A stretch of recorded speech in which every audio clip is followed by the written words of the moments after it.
La teoría cuantitativa del dinero fue captada por primera vez por un fraile español, Martín de Azpilicueta, Navarro. Hoy nos acompaña un profesor de la Universidad de Navarra, Rodrigo Muñoz, para hablar de este escolástico de Salamanca y contarnos más sobre sus contribuciones a la economía. Empezamos. Hola a todos, buenos días, buenas tardes, según esté escuchando. Mi nombre es Gustavo Morales, soy profesor de la Universidad Politécnica de Madrid y hoy me acompaña Rodrigo Muñoz de la Universidad de Navarra. Rodrigo, ¿cómo estás? Buenos días, Gustavo, y todos los que nos escuchan. Bien, gracias a Dios. Muchas gracias también por la invitación a participar en la grabación de este vídeo sobre Azpilicueta, que es un personaje singular, desde luego, ¿no? También conocido como el Doctor Navarro. Bueno, Doctor pues Navarro.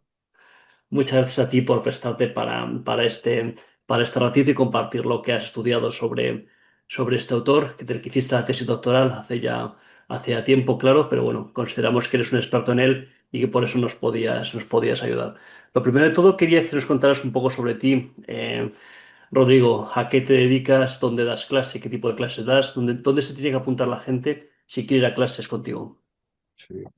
Yo sí, me presento brevemente, ¿no? Un poco. Soy profesor en la Facultad de Teología de la Universidad de Navarra desde hace ya más de 25 años. Licenciado en Derecho por la Complutense, porque tengo origen en Madrid, y luego ya estudié también parte de la teología, digamos, en Roma, pero ya terminé aquí con la licenciatura, el doctorado, y entonces surgió la oportunidad de trabajar sobre el doctor Navarro, así llamado, ¿no?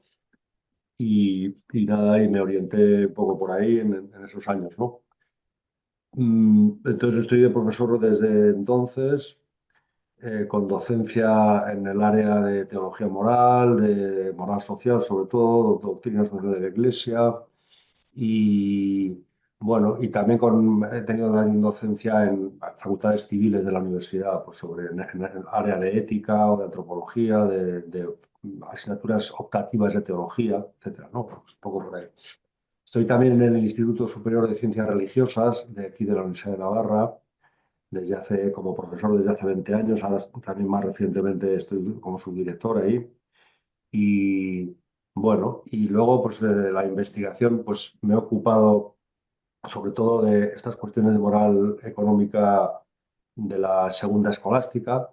Hace años tuvimos algunos seminarios interfacultativos con profesores de económicas, en autores bueno, no solo escolásticos, pero también de esta época, ¿no? Domingo de Soto, etcétera, ¿no?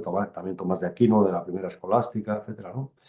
Bueno, y la verdad que lo recuerdo como bueno, pues una ocasión de intercambio también, ¿no? Con los profesores de económicas y luego también, pues algunas cuestiones de teología ya más del orden temporal en lengua francesa, en el periodo de entreguerras, pues autores como Jacques Maritain, ¿no? Temas de filosofía política o teología política, bueno, y también algo más recientemente, pues sobre el lugar de la religión en la esfera pública y un poquito ahí sociología de la religión y autores que están ahí también. Va, pues digamos que este ha sido, ¿no?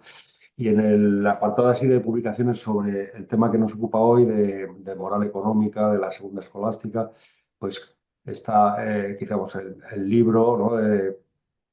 Que la publicación de la tesis, ¿no? Moral y economía en el pensamiento de Martín de Azpilicueta. De ahí también luego hay algún artículo en inglés, en Markets and Morality, ¿no? La revista del Acton Institute. Y bueno, quizá pues eso es lo que está más accesible también, ¿no? Bueno, pues es como una visión un poco global de Azpilicueta en relación con estos temas, pues pero muy sintética también, porque... Y también hay algunos años después eh, hicieron una edición en inglés, una traducción inglesa del comentario resolutorio de Usuras. Hay eh, o sea, digamos, el comentario resolutorio de cambios es la obra más conocida de Azpilicueta porque hay una edición crítica reciente, ¿no? Del Corpus Hispanorum de Pace, pero el comentario resolutorio de usuras está solamente en ediciones antiguas, ¿verdad? Sobre todo en latín, alguna también en español, pero... Y entonces ellos hicieron una traducción al inglés y me pidieron una introducción y bueno, pues eso también está ahí. Eh, Digo, si no sé si a alguien le interesa, ¿no? Bueno, pues no sé, esto es lo que yo diría así un poco para presentarme brevemente. Ujú, Y entonces, bueno, no sé, pero también en la Facultad de Teología, pues los estudios que hay son el primer ciclo, ¿no? Que sería equivalente al grado, aunque son 5 años, dos de filosofía, tres de teología, y después el ciclo segundo, pues es equivalente a máster, pero en 2 años, incluso con una tesis final de licenciatura, y luego ya el ciclo de doctorado. Bueno, pues esto es como, y a eso se añade los estudios a distancia, sobre todo del Instituto Superior de Ciencias Religiosas, para docentes de religión o para gente que tiene un interés por la teología, digamos, y que ¿no? Pues quiere hacer unos estudios, bueno, con una cierta ujú. cualificación.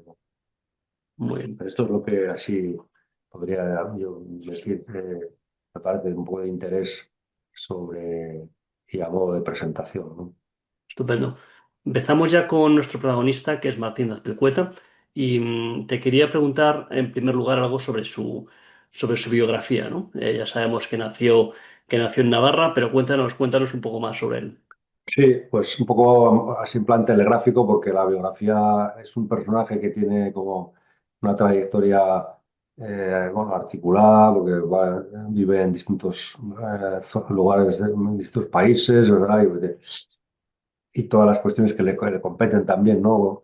Entonces, él nace en Barasoain, que es un pueblo que está pues, a un poco menos de media hora de Pamplona, hacia el sur, ¿verdad? Y nace en un año, en el año del descubrimiento de América, ¿no? En 1492, lo cual que también es significativo, ¿verdad? Porque ya nos hace pensar que vive pues, en un mundo en el que se acaba de conocer el mundo nuevo, está también por medio, claro, en Europa, ¿no? Que es una crisis muy notable, la reforma protestante y el Concilio de Trento, ¿verdad? Pues todo eso, digamos, que configura un poco también bueno, su trayectoria de alguna manera, ¿no? Y entonces él tiene la formación inicial en la Universidad de Alcalá, entonces la Complutense entonces, ¿no? En 1509 se gradúa allí y en filosofía y teología, bueno, los estudios así como iniciales, ¿no? Y después se traslada a Francia, a distintas ciudades del sur de Francia, primero en Toulouse en 1516 y allí cursa los dos derechos, ¿no? Derecho civil, derecho canónico, y ya comienza un poco también la docencia en cánones, en 1518, 1521, y después en la Universidad de Cahors, también en el sur de Francia.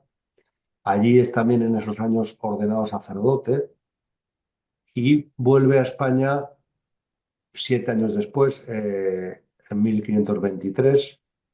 Ahí toma el hábito de la Orden de Canónigos Regulares de San Agustín en Roncesvalles, que es como la colegiata de Roncesvalles, que está también al norte de Navarra, muy cerca de la frontera con Francia. Y bueno, está un año allí y en 1524 ya va a Salamanca. Tiene docencia allí, en Salamanca, en esos años, ¿verdad? Unos años después, en 1532 tiene el grado de doctor y también la cátedra de decreto, unos años después, en 1537 y en cánones, ¿no? Esto también hay que conocer un poco la historia del derecho canónico para el decreto de Graciano, etcétera, ¿no? Pues era como toda parte importante del derecho canónico medieval, ¿no? De entonces. Y bien, pues él tiene ahí discípulos suyos de esta época, así nombres que suenan, ¿no? Y que son como, bueno, que tienen una relevancia. Pues está Diego de Covarrubias, ¿no? Que vive unos años después, pero él nace en 1512, pues es 15 años o 20 años menor, pero... Y Arias Pinelo, también un portugués que quizá bueno, también suena, o Diego Deza, bueno, son algunos de los nombres así con los cuales él trabaja, ¿verdad? Entonces, él tiene sobre todo un perfil, por tanto, de canonista, ¿no? Cultivador del derecho canónico. ¿Qué diferencias había con la teología? Entonces, pues hay que decir, bueno, que en parte como hoy son dos estudios distintos, ¿verdad? Eran como dos facultades diversas, pero hay que tener en cuenta que entonces tampoco había mucha especialización como la hay ahora, ¿no? Y que había una gran proximidad entre el derecho canónico y la teología moral, especialmente, ¿no? Podemos decir que pues eran muy cercanas y, por ejemplo, puede dar una idea que el primer libro específico, el primer manual de teología moral nace o se publica en 1600, es decir, justo después del Concilio de Trento, por un jesuita español que vive en Roma, que se llama Juan Azor. Las instituciones morales, que así se llama, suele considerarse el primer manual de teología moral. Por supuesto que la teología moral existía antes, ¿no? Tomás de Aquino, pero la trata en la Suma Teológica toda la teología, ¿no? No había libros específicos quizás sí tratados, pero no un manual para enseñar la moral específico, ¿no? Bueno, esto da una idea. Y también ahí en ese proceso tienen alguna importancia Azpilicueta, luego si hay tiempo podemos decir alguna cosa sobre eso, ¿no? Mm, Entonces él está desde 1924 en Salamanca, llega pues, un poco antes que Vitoria, y está hasta 1538, cuando es invitado por el rey de Portugal y también por el emperador Carlos V a trasladarse a Coimbra, ¿no? A la Universidad de Coimbra. Bueno, él está instalado ya en Salamanca, se resiste un poco, ¿no? Porque no, bueno, pero se ve que debe haber, hay una cierta presión, ¿verdad? Porque al final termina, se instala en Portugal y termina, bueno, pues unos años, tiene unos buenos años de docencia allí, casi 20, ¿no? Hasta 1556. También allí ocupa varias cátedras de canónico. Y entonces, en 1556, casi 20 años después de ir a Coimbra, vuelve a Navarra a un año en la colegiata de Roncesvalles y sobre todo vuelve con la idea de trabajar en sus escritos, ¿verdad? Pues para ultimar publicaciones, etcétera. Y unos años después, en 1561, ¿no? 5 años después de su vuelta de Portugal, es nombrado defensor de Carranza, ¿no? Carranza es el dominico, ¿verdad? Bartolomé de Carranza, bien conocido, primado en España entonces, bueno, y Azpilicueta, al ser nombrado defensor, pues marcha a Valladolid, ¿no? Claro, bueno, el proceso de Carranza es otro capítulo en sí mismo que tiene también su interés, ¿verdad? Pero dicho muy brevemente, digamos que el contexto es el de la Reforma Protestante y el del Concilio de Trento. La sensibilidad que había era muy, muy notable con respecto a escritos que pudieran sonar, digamos, a tesis protestantes, etcétera, ¿no? Y entonces ese es un poco el caso de Carranza, que publicó un catecismo y bueno, y digamos, algunos de sus hermanos dominicos que estaban en la Inquisición española y que pues un poco le acusan de esto, ¿no? De sostener algunas tesis que suenan a doctrina protestante, por decirlo así, ¿no? Entonces, que como unas ciertas sospechas, ¿verdad?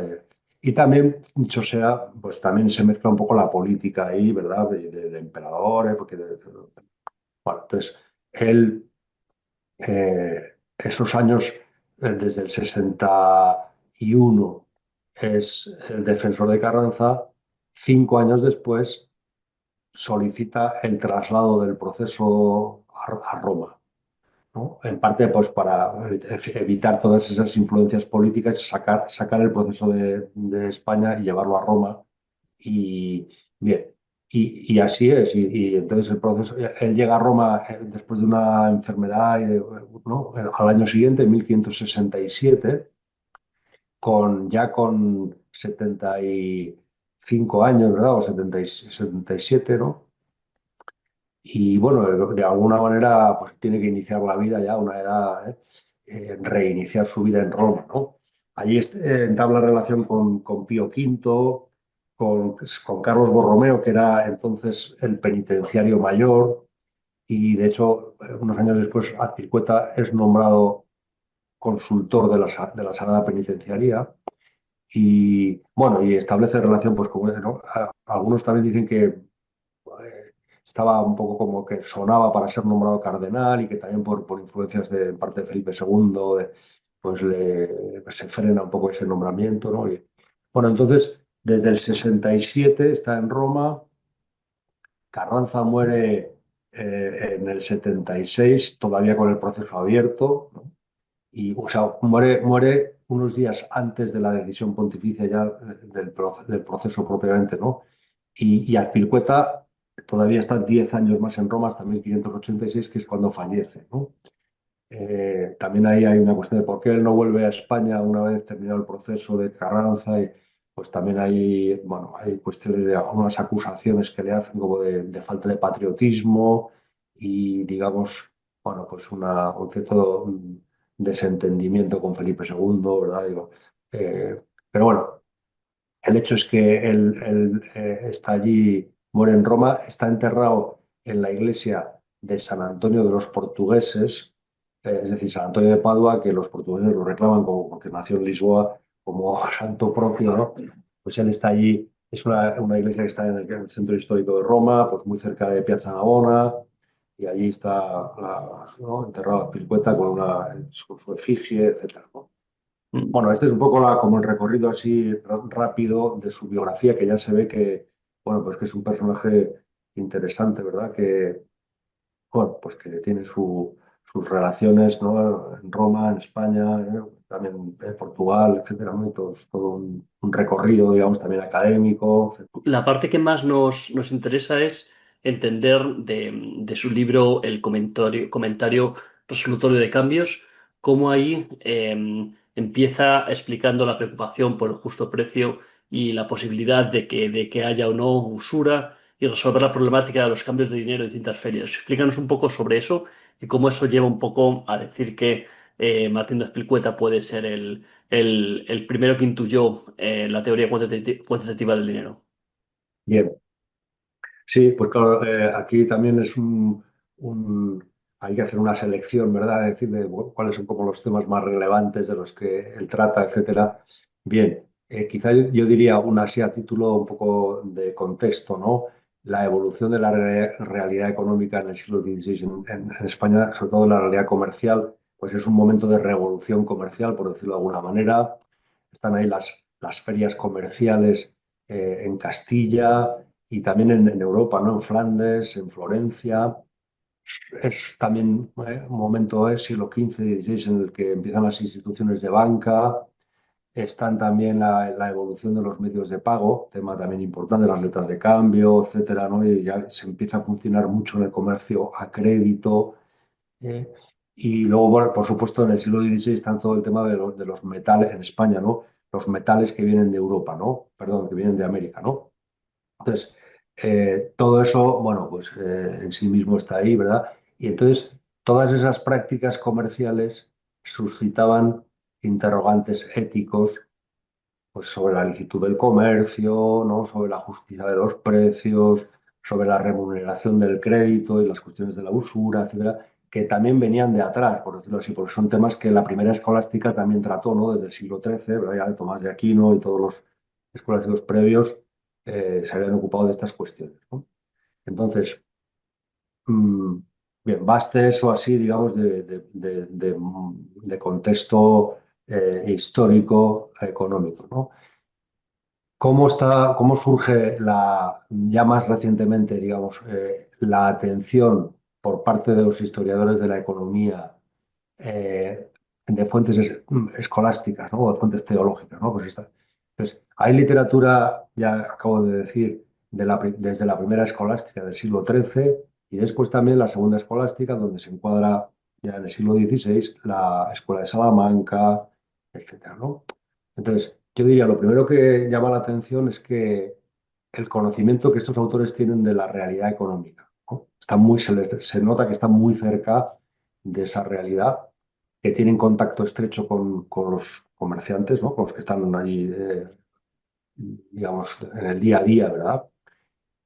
Entonces, ellos, con qué intención se acercan a esas realidades? Pues evidentemente una intención ética, por decirlo así, de orientar la conciencia del comerciante y también de capacitar a los sacerdotes para discernir, digamos, en cuestiones de justicia, etcétera, ¿no? Que a veces no son fáciles, que estaban también como despuntando entonces, ¿no? En ese momento, ¿verdad? Entonces, digamos que como para emitir un juicio ético, la condición es conocer un poco la realidad que uno tiene delante, pues ellos tienen ese contacto y al hilo de, o en ese proceso de hacer el juicio ético, hacen observaciones también de carácter económico sobre la economía de la época, ¿no? Entonces aquí yo creo que se puede mencionar, me parece que uno de los principales promotores del interés de los historiadores de la economía por este tipo de fuentes es Schumpeter, ¿no? Joseph Schumpeter en 1950 publica su célebre Historia del análisis económico y es el primero que, por decirlo así, dedica un capítulo a la escolástica, ¿no? De hecho, así, y reclama, por decirlo de algún modo, que la historia, o hace la crítica a la historia del pensamiento económico, que sí, hace una referencia al mundo griego, ¿verdad? Aristóteles, al mundo clásico, Aristóteles, Platón, y enseguida de ahí pasa a los economistas clásicos, ¿verdad? Adam Smith, etcétera, con una breve referencia a lo mejor a los arbitristas del siglo XVII, pero muy poca, digamos, como un salto ahí demasiado grande, ¿no? Esas fuentes pueden tener interés, por supuesto, para conocer también un poco la realidad económica de la época, ¿no? Porque de alguna manera describen, ¿no? Y yo diría, aquí también me parece que hay una cuestión metodológica que me parece interesante y que por supuesto, es legítimo acudir a estas fuentes para conocer mejor la economía de la época, pero siempre sin perder de vista lo que las guía, ¿no? Lo que es como el interés principal que tienen estos autores, ¿no? Si uno prescinde de eso, se corre el riesgo un poco de desfigurar las afirmaciones que hacen, ¿no? Y digo esto porque algún autor reciente pues habla de los autores escolásticos o de la escuela de Salamanca como los protoaustríacos, digamos, ¿no? Como bueno, me parece que es un poco distorsiona, o sea que esa manera de acercarte distorsiona un poco la realidad, ¿no? Y es un poco anacrónica. Pero bueno, Mm. entonces, los escolásticos tienen un interés grande sus escritos sobre la economía. Creo que sí. ¿Por qué? Me parece que sobre todo porque ponen la economía en un contexto más amplio que consiste en qué, digamos, un contexto de servicio a la persona, digamos, tienen una antropología, una idea abierta, ¿verdad? También a necesidades que trascienden lo meramente económico y por tanto ponen la economía al servicio del hombre en su integridad, por decirlo de alguna manera, ¿no? Y también al servicio del bien común, no solamente del bien de algunos, ¿no? Sino esto forma parte continua de su razonamiento, de su acercamiento a la economía, etcétera, ¿no? De manera que la economía y también la libertad económica es un valor para ellos, sí, ¿no? La libertad económica es un valor siempre que se vea encuadrada en ese marco ético y político también, ¿no? De bien común, etcétera, y siempre que no se aísle de ese entorno, ¿no? Te quería hacer una repregunta un poco sobre esto, ¿no? ¿No te parece que a veces también los economistas o que la gente que estudia la historia del pensamiento económico, cuando mira hacia el pasado, está mirándolo con la óptica de lo que ya ha avanzado la economía hoy, ¿no?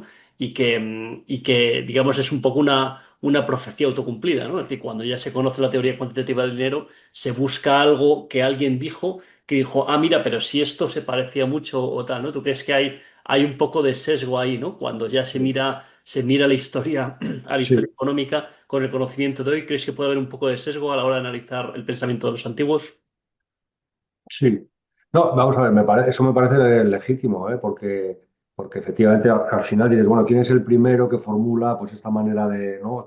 O que hace esta observación? ¿Quién ve primero la realidad desde este punto de vista? Esto me parece que es legítimo, siempre y cuando también uno no pierda el encuadre de cada autor, ¿verdad? Porque no es lo mismo, qué sé yo, pues un hombre, un canonista del siglo XVI que un personaje, un economista del siglo XIX o XX, ¿no? O XXI, ¿no?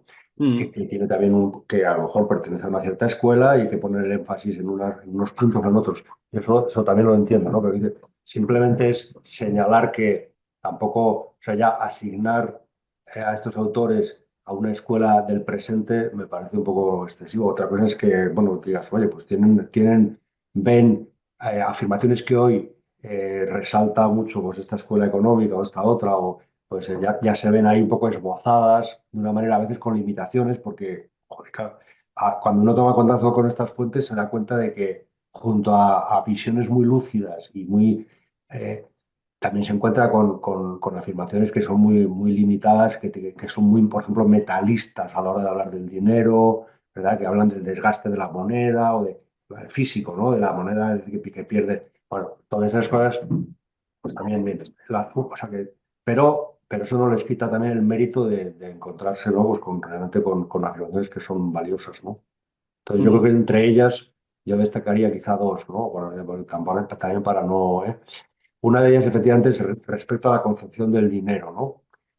Quizá pues despunta con respecto a autores anteriores, ¿no? Y toda la cuestión que has mencionado y que menciona mucho Marjorie Grace Hutchinson, que tiene mm, otro vídeo de estos, ¿no? sí. Eh, la teoría cuantitativa del dinero, y que es un poco también lo que despierta. Ella también está mucho en el origen del despertar del interés de la Escuela de Salamanca desde el punto de vista de la historia del pensamiento económico, ¿no? Entonces, es un poco una explicación del proceso inflacionista que hay en España en el 16 con la venida de los metales de América, ¿no? Tengo aquí un texto de Azpilicueta que me parece que vale la pena leerlo porque es breve y lo dice él, digamos, para dejarle hablar a él, ¿no? Mm, Dice, siendo lo demás igual, es decir, como eh, ceteris paribus, ¿verdad? Todas las demás cosas, dice, en las tierras donde hay gran falta de dinero, todas las cosas vendibles y aún las manos y trabajos de los hombres se dan por menos dinero que donde hay abundancia de él. Es decir, la abundancia de dinero en circulación, por decirlo de alguna manera, ¿no? Hace que todas las que haga falta más dinero, ¿verdad? Que es el proceso de inflación, ¿no? Es decir, los precios crecen y por tanto el dinero vale menos. Y pone dos ejemplos. Dice, como se ve que en Francia, donde hay menos dinero que en España, estamos en el siglo XVI, ¿no? Menos dinero en circulación, menos metales que llegan, en Francia valen mucho menos el pan, los vinos, los paños, incluso y el trabajo, las manos de los hombres, que en España. Y dice, incluso en España, dice, en el tiempo que había menos dinero, es decir, si uno se va un poco más atrás, dice, por mucho menos se daban las cosas vendibles que después que se han descubierto las Indias y han venido los metales, ¿no? mm, El oro y la plata. Y mm, bueno, esto, digamos, cualquiera lo puede ver, es decir, se da cuenta de que los precios, oye, cada vez las cosas son más caras o es decir, el dinero vale menos. Pero dice la causa también, ¿no? Dice, la causa de lo cual es que el dinero vale más donde y cuando hay falta de él, es decir, donde hay poco en circulación, que donde y cuando hay abundancia. Y lo mm, que algunos dicen que la falta de dinero devalúa lo demás, nace de que su sobrada subida hace parecer lo demás más bajo. Como un hombre bajo junto a uno muy alto parece menor, ¿no? De lo que, la verdad que él esto lo ve, se ve también quizá que lo han hablado pues con otros con comerciantes y también con otros teólogos que se ocupan de la cuestión, ¿no? Y bueno, eso él está ahí, ¿verdad?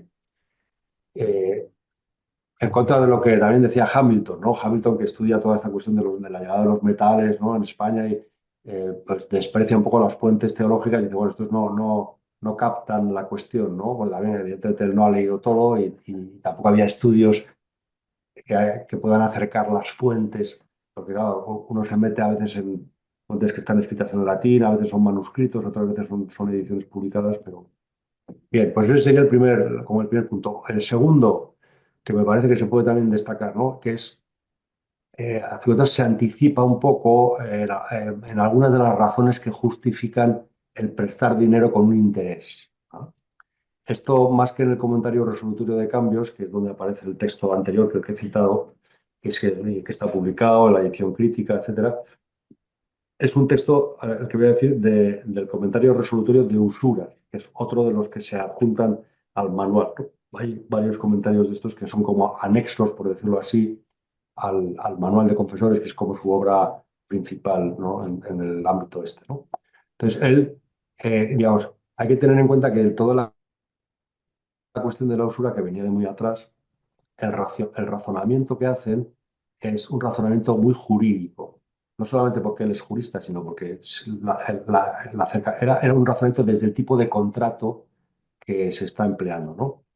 Entonces, se dice los bienes que son fructíferos, pues no hay ningún problema en pagar una renta, por ejemplo, ¿no? Pensemos en una finca, ¿verdad? Que produce, ¿no? Se pueden pagar los frutos de la finca, etcétera, no hay ningún problema. Uno la recibe en alquiler, ¿verdad? Entonces se compromete a devolverla y también a pagar los frutos, ¿no? Una renta por ella, ¿no? Ahora, dice, cuando se trata de bienes consumibles que se consumen por el uso, por ejemplo, el vino o el trigo o el aceite o el dinero, claro, dice, uno no puede devolver lo que recibió, se compromete a devolver cantidad y calidad semejante, pero no lo que, porque el único uso posible de esos bienes es consumirlos. Y por tanto, dice, no se debe cobrar por el mero paso del tiempo. Este es el concepto de la usura, ¿no? Pero resulta que van apareciendo algunos, lo que ellos llaman títulos extrínsecos. ¿Extrínsecos a qué? Extrínsecos al contrato de préstamo del mutuo, que es el préstamo de bienes consumibles. Entonces, dicen, bueno, si es por otra razón, se puede cobrar. Por ejemplo, el daño emergente, si uno por prestar va a sufrir un daño y por decirlo así está haciendo un servicio a alguien, pues eso puede admitir una retribución, ¿no? O también el lucro cesante. Esto ya hay menos autores que lo admiten, pero dicen, pero también, ¿no? Por ejemplo, el lucro cesante, si hay culpa o mora por parte del que ha recibido los fondos, pues eso es admitido por casi todos, ¿no? Los autores. Entonces, el problema más, por decirlo así, más peliagudo para ellos es cuando el lucro cesante es sin culpa y sin retraso, no hay mora, ¿no? Dice, ese es un caso más difícil. Pero ahí Azpilicueta también lo admite, a diferencia de otros, ¿no? Y dice, si siempre, o sea, lo admite siempre que sea dinero que se dedica al tráfico mercantil y no si es dinero para el consumo, ¿verdad? Entonces dice, aquí está el texto que quería leer, ¿no? Dice, los mercaderes lo pueden llevar el interés, pueden cobrar, y los otros no. Y por consiguiente significa que más se debe al mercader por el dinero con que trata que a otro que no trata. Interesante cuestión, ¿no? A lo que parece consiguiente que más vale un tanto de dinero en manos del tratante aparejado a tratar con él que otro que en manos de otro. De donde se sigue que si algo más recibe que otro, no por eso que recibe de más, no recibe más de lo que tenía y de lo que dio. Es decir, está recibiendo algo más, pero precisamente porque él iba a trabajar con ese dinero y por tanto iba a recibir un lucro cesante que si lo presta deja de recibir. Entonces, la argumentación me parece que es interesante, es decir, el interés que se paga por el dinero viene a compensar de lo que él iba a ganar cuando cede los fondos.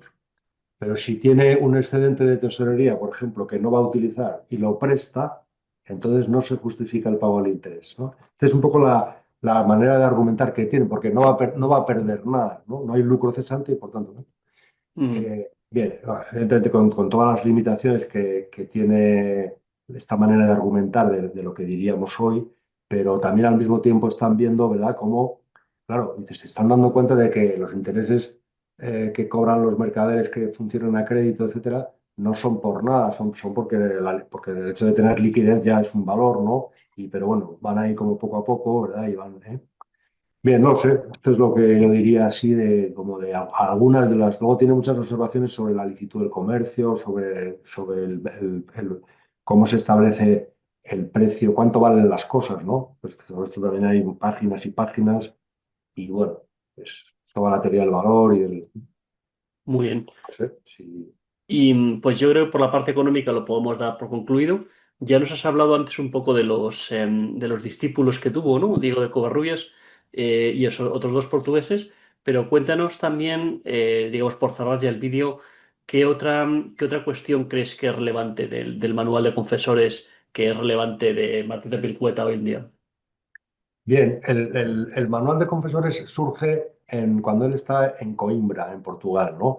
Y tiene como un precedente. Parece que hay un autor, ¿no? Un franciscano, hay un autor actual ruso, con el cual a veces pues, tengo alguna correspondencia que nos hemos conocido, que él tiene estudios sobre esto, ¿no?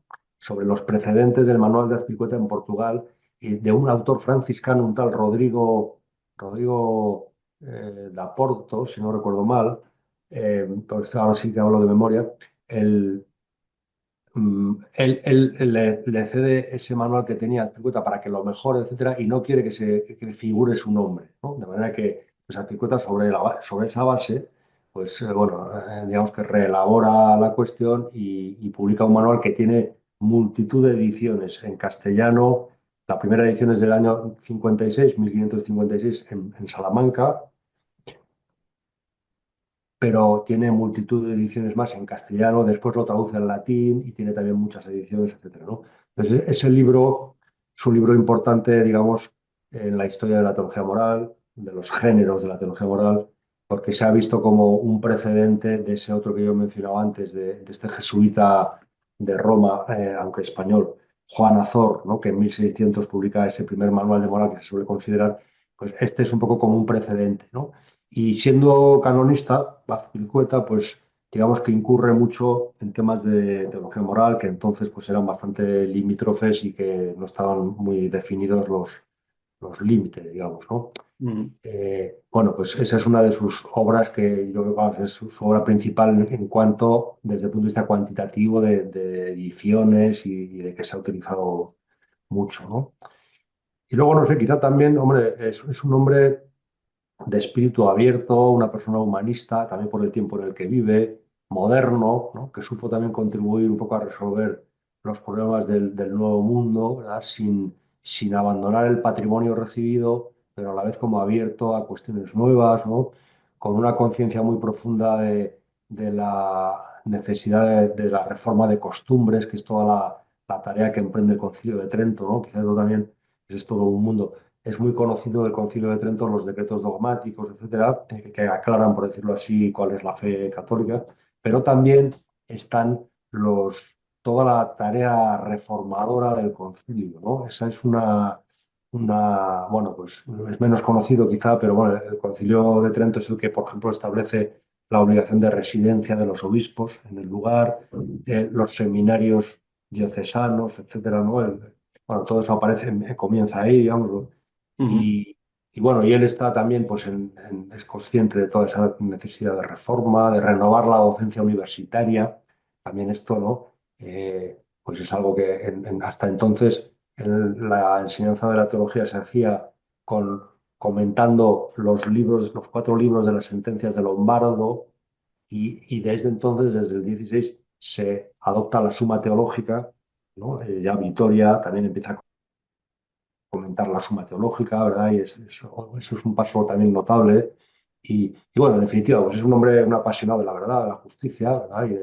Y, y esto es no sé, lo que se puede así destacar de una figura tan importante en la que también nos podríamos detener en muchos otros puntos, ¿no? Yo creo que quizá ya pues con esto puede ser suficiente para hacerse cargo un poco de la idea de quién es Azpilicueta y cuál es su aportación, ¿no? Sus contribuciones principales, ¿no? Sí. Pues sí, creo que hemos cubierto muy bien tanto su vida como sus aportaciones, principalmente al campo económico. Y te agradezco mucho que nos hayas dedicado este ratito para compartir tu conocimiento.